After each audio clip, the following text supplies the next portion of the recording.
Shalom, para pengikut Tuhan Yesus Kristus dimanapun Anda berada. Damai sejahtera bagi kita semua. Salam jumpa kembali bersama dengan saya di dalam kesaksian melihat Tuhan dengan mata telanjang. Kali ini saya akan melanjutkan kesaksian saya yang telah saya sampaikan di waktu yang lalu. Itu part 1 tentang kesaksian bagaimana saya melihat Tuhan yang hadir di kamar saya ketika saya sedang dalam doa. Dan part 2 yaitu ketika Tuhan menunjukkan telapak tangannya yang berlubang paku dan bekas luka pada saya sebelum dia pergi meninggalkan saya. Dan part 3 yaitu saya menceritakan tentang bagaimana saya turun dari atas tempat saya duduk di jendela dan kaki saya itu tidak menginjak tanah tetapi melayang ya. Ya, ada kaki jasmani menginjak tanah, kaki rohani itu melayang setengah meter. Jadi kita mempunyai tubuh rohani yang supranatural yang saya lihat pada saat itu. Dan saya percaya bahwa setiap orang percaya memilikinya dan menyertai kita sampai Kristus datang kembali. Nah, hal yang saya alami yaitu di mana kaki rohani saya yang saya lihat melayang itu terjadi selama 3 hari, saudara ya, selama 3 hari. Nah, hari pertama itu setengah meter. Hari kedua itu dia turun sedikit. Nah, hari ketiga dia turun lagi. Nah, hari keempat itu sudah rata lagi ke lantai seperti biasa. Jadi saya bisa melihat tubuh supranatural itu dalam keadaan yang dia melayang setengah meter itu selama 3 hari. Nah, setelah itu terjadi, saya akan melanjutkan kali ini tentang bagaimana saya diarahkan Tuhan untuk mengajar sekolah minggu, untuk pelayanan, dan mujizat-mujizat yang terjadi setelah itu, setelah saya melayani sekolah minggu. Ya. Jadi Bapak Ibu, saudara-saudari semua, dimanapun Anda berada, kesaksian ini sebelum saya teruskan, saya akan membaca dulu dari kitab Yohanes, pasalnya yang ke-16, dengan perikop pekerjaan penghibur, di mana di dalam pasal 13 dan 14 itu akan dijelaskan. Saya akan membacanya untuk kita ya.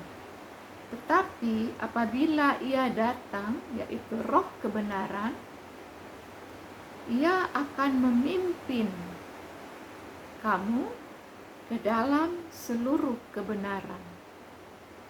Jadi salah satu tugas Roh Kudus itu adalah selain ia diutus untuk menginsafkan dunia akan dosa, untuk penghakiman dan untuk menyatakan kebenaran, dia juga akan memimpin kita ya. Bagaimana dia memimpin kita, Bapak Ibu? Tuhan atau Roh Kudus akan menaruh di dalam diri kita, orang percaya itu satu visi. Satu visi itu akan ditaruh ke dalam diri setiap anak-anaknya. Di mana visi itu akan kita lakukan sebagai satu tugas yang harus kita lakukan. Dan mau tidak mau kita akan didorong untuk melakukan hal itu. Visi yang Tuhan taruh di dalam diri kita itu, sekalipun waktu berjalan, waktu berlalu, itu tidak akan pernah mati. Itu tidak akan pernah berhenti sampai kita harus melakukan hal itu. Ya. Itu seperti benih. Satu benih yang ditaruh di dalam diri kita yang harus kita taburkan, di mana itu akan bertumbuh dan akan berbuah dan menyatakan kemuliaan bagi nama Tuhan Yesus. Ayat selanjutnya itu dia mengatakan seperti ini. Tetapi segala sesuatu yang didengarnya, itulah yang dikatakannya kepada kamu, kepadamu. Dan ia akan memberitakan kepadamu hal-hal yang akan datang. Ya. Jadi dikatakan bahwa Roh Kudus itu segala sesuatu yang didengarnya itulah yang akan dikatakan kepadamu. Jadi ketika seseorang di dalamnya ada Roh Kudus, apa yang dia katakan itu bukan dari dirinya sendiri, saudara ya. Tetapi apa yang didengarnya itulah yang dikatakannya. Kita manusia ini hanya alat, hanya media yang dapat Tuhan pakai untuk menyatakan keinginannya, menyatakan kehendaknya. Apa yang kita dengar, itulah yang Tuhan sampaikan melalui kita. Jadi kita tidak berbicara melalui diri kita sendiri. Kita tidak menyatakan apa yang kita mau dari diri kita sendiri. Tetapi hal-hal yang dinyatakan kepada kita, itulah yang kita saksikan. Itulah yang kita nyatakan. Karena Roh Kudus ada di dalam kita, Roh Kudus berkarya melalui kita, dan dia menyatakan hal-hal yang dari Tuhan yang dia dengar, itu melalui kita, yang kita nyatakan kepada dunia. Itulah yang saat ini juga yang sedang saya lakukan. Apa yang saya katakan bukan dari diri saya, saudara ya, tetapi hal-hal yang didengar Roh Kudus yang ada di dalam diri saya, itulah yang saya nyatakan, itulah yang saya ceritakan, itulah yang saya saksikan. Ya, jadi dikatakan bahwa Ia akan memberitakan kepadamu hal-hal yang akan datang. Ya, jadi kita ini berada di akhir zaman, Bapak Ibu ya. Kita ada di akhir zaman. Hal-hal yang belum pernah dikatakan, yang belum pernah dinyatakan, itu akan dinyatakan. Itu akan dibukakan, akan disingkapkan satu demi satu di akhir zaman ini. Benar dikatakan bahwa apa yang kita dengar itu harus kita uji terlebih dahulu, ya. Dan benar bahwa firman Tuhan juga mengatakan bahwa akan ada hal-hal baru yang akan dinyatakan, yang akan disingkapkan kepadamu oleh Tuhan melalui anak-anaknya di akhir zaman ini, ya. Jadi kesaksian-kesaksian yang Anda dengar, Anda boleh mengujinya, mana yang dari Tuhan, mana yang bukan dari Tuhan, ya. Tetapi jangan sampai Anda di generalistik bahwa oh ini semuanya bukan dari Tuhan, ini semuanya nih ikut-ikutan, seperti tidak seperti itu ya. Jadi hal-hal yang dari Tuhan itu kita terima sebagai suara Tuhan bagi umatnya di akhir zaman ini, ya. Dan dikatakan lebih lanjut bahwa Ia akan memuliakan aku, ya. Jadi apapun yang Roh Kudus katakan, intinya dia akan memuliakan Tuhan Yesus. Dia akan memuliakan aku, memuliakan Tuhan Yesus. Jadi bukan memuliakan orang yang berbicara atau yang menyaksikan, tidak ya. Tuhanlah yang ditinggikan. Kita semakin kecil, Tuhan semakin besar. Kita semakin hilang, Tuhanlah yang semakin dinyatakan. Jadi kemuliaan bagi nama Tuhan, bukan memuliakan pribadi ya, tetapi kemuliaan hanya bagi nama Tuhan Yesus Kristus. Terpujilah nama Tuhan, haleluya. Ya, saya akan membaca lebih lanjut ya. Ia akan memuliakan aku sebab Ia akan memberitakan kepadamu apa yang diterimanya daripadaku. Ya, sampai di situ. Apa yang diterimanya dari Tuhan, itulah yang akan kita saksikan, Bapak Ibu ya. Seperti yang tadi saya katakan, Dia akan menaruh visi ke dalam diri setiap anaknya. Jadi di dalam diri kita tuh selalu ada kerinduan yang berkobar-kobar untuk apa? Untuk menyaksikan kebesaran Tuhan, ya. Untuk menyatakan kebesaran Tuhan melalui tugas yang Tuhan berikan kepada setiap kita, yaitu amanat agung. Pergilah, ya. Hari-hari ini mungkin kita tidak pergi naik kuda atau berjalan kaki atau naik pesawat terbang. Kita sudah bisa pergi melalui teknologi, ya. Teknologi pun bagian dari apa yang bisa kita gunakan untuk kemuliaan nama Tuhan hari-hari ini, ya. Jadi visi yang Tuhan taruh di dalam diri kita itu itu yang harus kita lakukan, menjadi tugas kita di akhir zaman ini untuk melakukan, untuk meneruskan amanat agung yang Tuhan berikan kepada setiap kita anak-anaknya. Jadi Bapak Ibu, saya bisa saksikan bahwa apa yang saya lakukan hari-hari ini untuk menyaksikan penglihatan Tuhan yang ditunjukkan kepada saya, ini bukan tiba-tiba terjadi hari-hari ini ya, bukan sesuatu yang tiba-tiba terjadi. Jadi visi itu sudah ditaruh di dalam hati saya berpuluh tahun yang lalu. Hanya dari diri saya sendiri saja yang menunda dan sibuk ya. Sibuk dengan pekerjaan dunia sekuler. Kemudian selesai dengan dunia sekuler, sibuk dengan keluarga. Ya, satu demi satu. Ya, sehingga apa yang Tuhan taruh di hati saya itu tidak maksimal. Sudah saya beritakan mungkin kepada 1-2 orang, kepada 1-2 kelompok ibadah, tetapi itu jauh dari maksimal. Tuhan itu seperti Roh Kudus terus mengejar saya untuk, ayolah anakku, lakukanlah ini bagiku. Ya, dan itu seperti sesuatu yang berkobar-kobar di hati saya untuk menyaksikan tentang apa yang pernah Tuhan lakukan kepada saya. Ya, salah satunya dengan meletakkan bara di dalam hati saya ya. Tidak heran kalau bara itu terus menyala di dalam diri saya untuk berkobar-kobar, untuk menyaksikan tentang kebesaran Tuhan. Ya, setiap orang yang pernah kenal dengan saya sudah pasti tahu ya, dari dulu, dari masih muda sampai sekarang hari ini, setiap orang yang kenal dengan saya pasti tahu siapa saya ya. Saya itu dianggap orang yang berbeda dari orang yang lain ya, dianggap tidak gaul karena tentu saja saya tidak ikut pergaulan dunia ya. Jadi kita dianggap itu seperti kurang pergaulan gitu.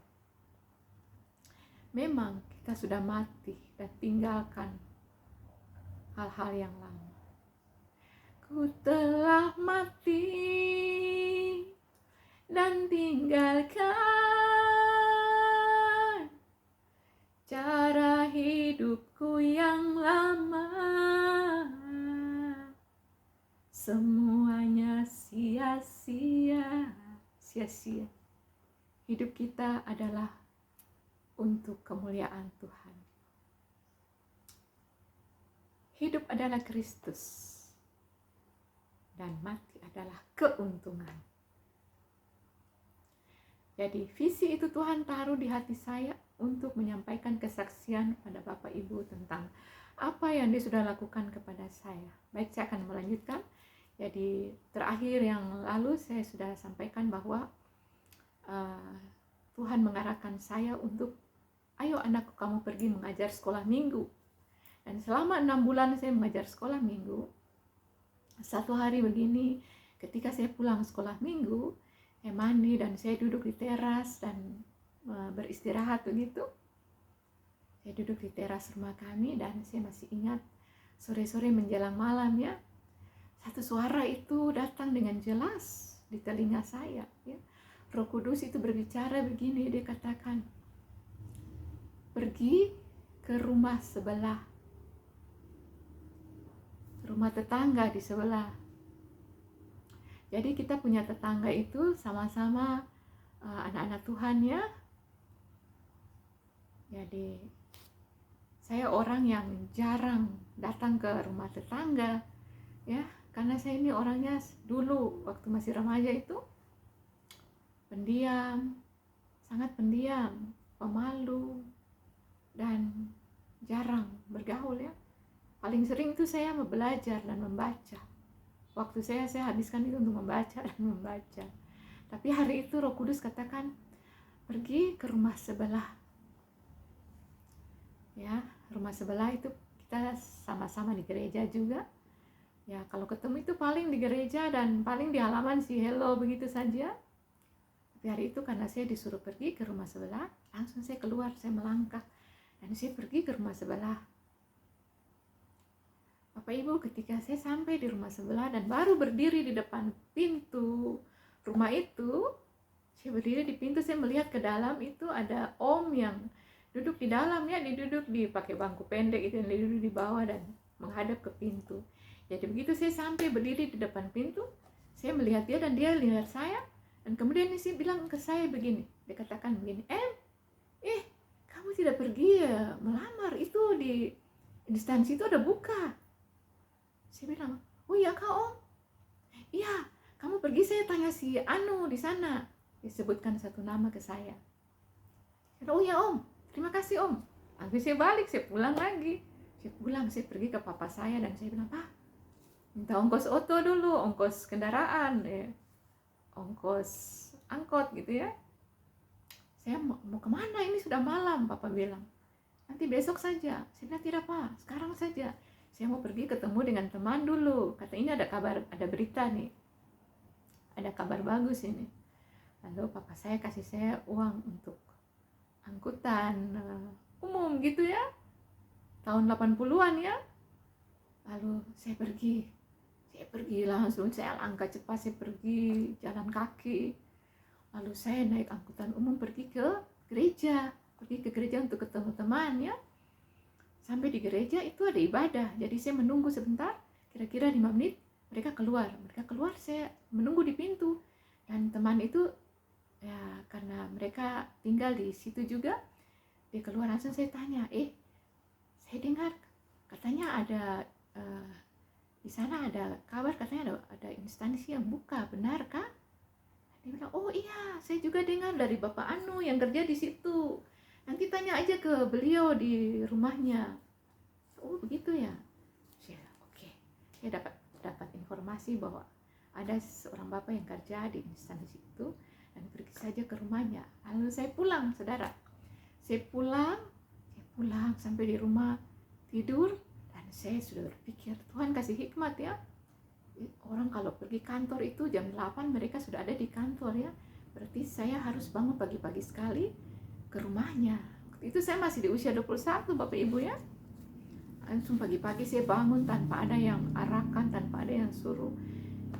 Jam 6:30 saya sudah bangun, lalu saya jalan pergi ke rumah dari si bapak yang tidak jauh ya, kira-kira 1,5 kilo mungkin ya dari rumah saya. Saya jalan kaki sampai di sana, dan puji Tuhan Bapak Ibu, ketika saya sampai berdiri di depan pintu juga, bapak itu dia melihat ke saya dan dia tahu, dia kenal saya ya, karena saya itu rajin juga di gereja sehingga semua orang kenal gitu ya. Jadi pas saya sampai di depan pintu, bapak ini dia kata, saya bilang begini, saya kasih selamat pagi om, dan dia, ayo masuk mari, bagaimana? Dan saya bilang, saya ada dengar kabar begini om, katanya di instansinya ada buka, apa benar? Dia bilang, oh iya benar nona mau melamar? Iya om, saya mau melamar. Oh iya mari om, kasih dia punya contoh-contoh dan surat-surat yang persyaratan apa yang nona harus penuhi. Seperti ini, dia kasih lihat ke saya. Lalu dia kasih kertas juga ke saya, kertas double folio itu. Dia kasih contoh-contoh ke saya untuk persyaratan-persyaratan yang harus dipenuhi, surat-suratnya seperti itu. Ya, kemudian saya ambil itu semua, saudara, lalu saya bawa pulang itu. Lalu kan saya sudah 11 kali tuh melamar tuh, terakhir tuh saya melamar di kantor yang ada hubungannya dengan listrik yang kita pakai hari-hari ini ya. Sampai sisa 3 orang wanita ya, itu di seleksi terakhir, sisa 3 orang wanita, dan wawancara terakhir waktu itu saya tidak lolos di situ ya, karena memang ya seperti itulah, 3 orang ini lolos karena ya begitulah, seperti itu. Ya, kemudian terakhir ini yang ke-12 kali yang saya melamar di instansi ini, yang bapak ini dia bantu saya. Ya, saya mulai tulis surat-surat persyaratan yang harus dipenuhi. Seperti yang bapak itu sampaikan, dikasih contoh juga ke saya, semua lengkap ya. Dikasih kertas bahkan ke saya ya, puji Tuhan, itu cara Tuhan buka jalan ya saudara ya. Tadi bapak itu yang kasih informasi, Tuhan buka jalan. Nona itu yang kasih informasi, itu juga Tuhan buka jalan. Dan bapak ini juga yang kasih bantuan-bantuan ke saya, itu juga cara Tuhan, buka jalan ya. Kemudian saya tulis sampai selesai semua. Ternyata besok itu hari Kamis, dan lamaran itu dibuka dari hari Senin dan ditutup hari Sabtu, ya. Jadi pada waktu itu orang kerja masih sampai dengan hari Sabtu ya, belum libur hari Sabtu seperti sekarang ya. Jadi hari itu besok tuh hari Kamis, jadi tinggal 2 hari lagi, tinggal 3 hari saja itu dan lamaran itu akan ditutup. Jadi sudah berjalan 3 hari, tinggal 3 hari. Nah, saya baru tahu ya, baru dikasih tahu. Dan puji Tuhan, pas di tengah minggu saya tahunya, langsung saya cepat-cepat bikin, besok hari Kamis langsung selesai, saya langsung pergi ke kantor tersebut untuk memasukkan lamaran saya. Ya, sudah ini saya bawa. Saya pikir ada satu yang kurang, tetapi kalau saya tunggu besok lagi, pasti tidak ada waktu lagi. Jadi saya langsung saja. Sampai di sana Bapak Ibu, orang-orang muda yang datang melamar itu penuh, banyak sekali, penuh di halaman itu, penuh. Ya, langsung saya maju ke depan loket. Orang berdesak-desakan ya pada waktu itu. Orang berdesakan dan anak-anak muda semua yang melamar untuk mencari kerja. Ketika sudah ada yang capek, dia mundur, pergi duduk ke sana rame-rame ngobrol, saya maju. Ada lagi yang mundur, saya maju lagi. Saya bertahan Bapak Ibu ya, biar capek saya bertahan, saya tidak ikut untuk pergi dan ngobrol atau cari minuman, tidak. Saya maju terus. Akhirnya saya sampai di depannya, di depan loket. Lalu saya sodorkan saya punya lamaran itu, dan yang terima itu luar biasa Bapak Ibu ya. Tuhan tolong dengan cara yang ajaib sekali. Ya, saya percaya hari-hari itu saya tidak berjalan sendiri, tetapi malaikat Tuhan itu ada bersama dengan saya, dan dia membuka pintu-pintu, membuka jalan-jalan, ya. Dinding-dinding penghalang itu dirontokkan, benteng-benteng itu diratakan ya. Jalan-jalan itu diratakan. Ketika orang itu melihat saya punya lamaran, dia periksa, dia lihat. Dia nggak lihat saya begini, dia mendekat gini dan dia bilang begini, ini saya terima ya. Lalu dia mendekat lagi, dia bilang, dibisik-bisik gitu ya, yang ini nanti diperbaiki ya. Ya, jadi saya punya surat kesehatan itu sudah, tanggalnya sudah lewat, jadi tinggal pergi ke dokter, perbaiki tanggal untuk yang baru. Saya bilang, iya, oke. Terima kasih Bapak Ibu. Dia kasih saya nomor tes. Nomor berapa Bapak Ibu? Nomor 6. Jadi baru 6 orang yang dapat nomor tes. Luar biasa, puji Tuhan ya. Saya terima nomor tes itu, saya bersuka cita, saya mundur dan saya keluar. Dan teman-teman itu yang banyak itu dari hari Senin, Selasa, Rabu, mereka baru 6 orang yang dapat nomor tes ya. Dan mereka bilang, hei, masa dia sudah dapat? Kita saja dari kemarin-kemarin belum dapat. Saya langsung menerobos saja dan saya keluar dan saya pergi. Ya. Lalu saya melengkapi, saya punya surat keterangan dokter. Dan besoknya saya kasih lagi, melengkapi itu dan selesai. Ya, selesai. Kemudian melanjutkan untuk waktu tes, diberitahu waktu tes pada tanggal ini ya. Pada tanggal ini akan tes. Saya pulang. Setelah saya tahu tanggal tes, saya pulang, baca pengumuman, saya pulang. Saya tanggal tes hari ini. Ya. Kemudian Bapak Ibu ketika tiba untuk tanggal tes, ya pada waktu itu instansi itu mereka melaksanakan tes penerimaan karyawan itu, rekrutmen itu dilakukan pada hari Minggu. Ya. Jadi ketika tiba hari itu Bapak Ibu saya lupa dan puji Tuhan ada orang yang datang ngobrol di rumah dan dia bilang begini, jadi di sana itu mereka kalau tes itu hari Minggu, mereka bisa tes hari Minggu, bukan hari Sabtu, mereka itu tes hari Minggu. Saya dengar ya, karena datang nih saya punya rumah dan ngobrol begitu, saya dengar dia bilang tes itu hari Minggu, padahal saya ini lagi siap-siap untuk pergi gereja. Saya bilang, iya ya, tes hari Minggu ya. Langsung saya lari, langsung saya tidak jadi ke gereja hari itu, saya pergi ikut tes. Jadi saya jalan kaki Bapak Ibu, jalan kaki dan cukup jauh ya, itu mungkin ada 5 kilo mungkin ya. Saya jalan kaki dan luar biasa ya, pada hari-hari tahun-tahun terakhir ini, ketika saya merenungkan kembali waktu-waktu itu, saya menyadari bahwa ketika saya lewat di depan kantor instansi itu, ada satu kejadian yang terjadi. Ya, ketika saya mengalaminya, saya anggap biasa saja. Tetapi ketika saya merenungkannya hari-hari ini, saya merasa itu sesuatu yang Tuhan rencanakan dengan bukan biasa, tetapi sesuatu yang memang yang apa ya? Sesuatu yang luar biasa ya, yang begitu detailnya Tuhan mempersiapkan sesuatu itu untuk saya. Ya. Jadi hari itu saya jalan kaki Bapak Ibu ya. Maaf.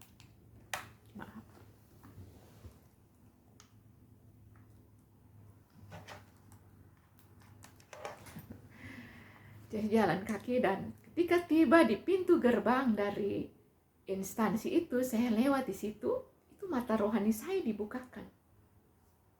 Saya sambil berjalan, saya melihat dan saya bisa tahu itu 2 orang malaikat di sisi kiri kanan saya, dan saya tahu itu adalah malaikat perang. Ya, secara kasat mata saya itu terbuka selintas.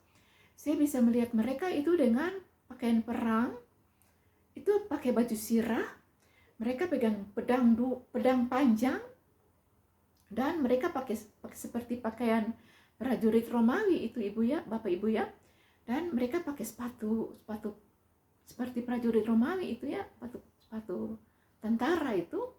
Dan bagaimana saya tahu itu malaikat perang adalah dari derap langkah mereka Bapak Ibu.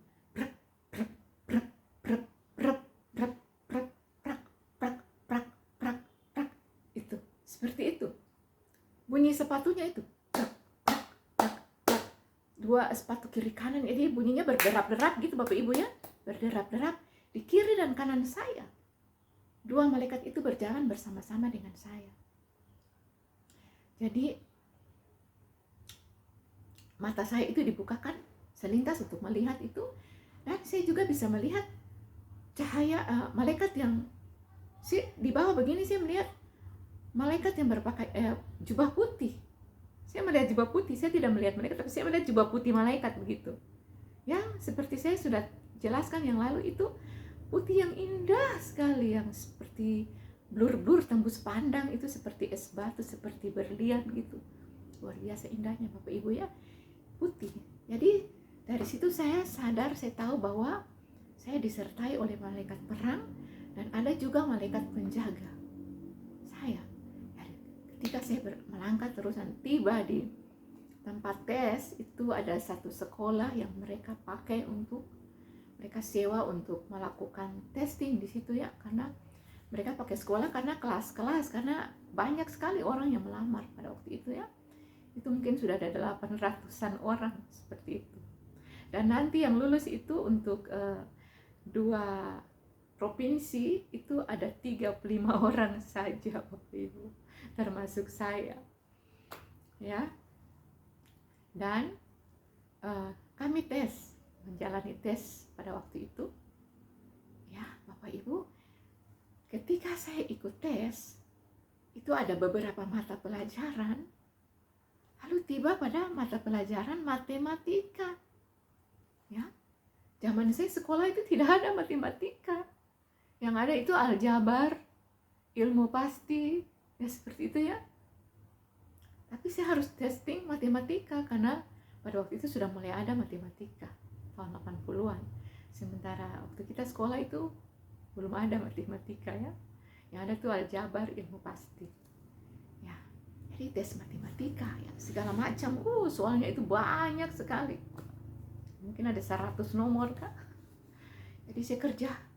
Saya bikin sekolah, belajar, bikin. Sampai di 10 nomor yang paling sulit, saya terdiam dan saya melihat itu. Aduh, ini desimal-desimal, akar-akar ini. Saya lihat, saya mau bikin bagaimana, saya mencoba untuk memecahkan itu. Dan luar biasa Bapak Ibu, situlah mujizat baru terjadi. Ya, mujizat yang luar biasa terjadi pada saat itu.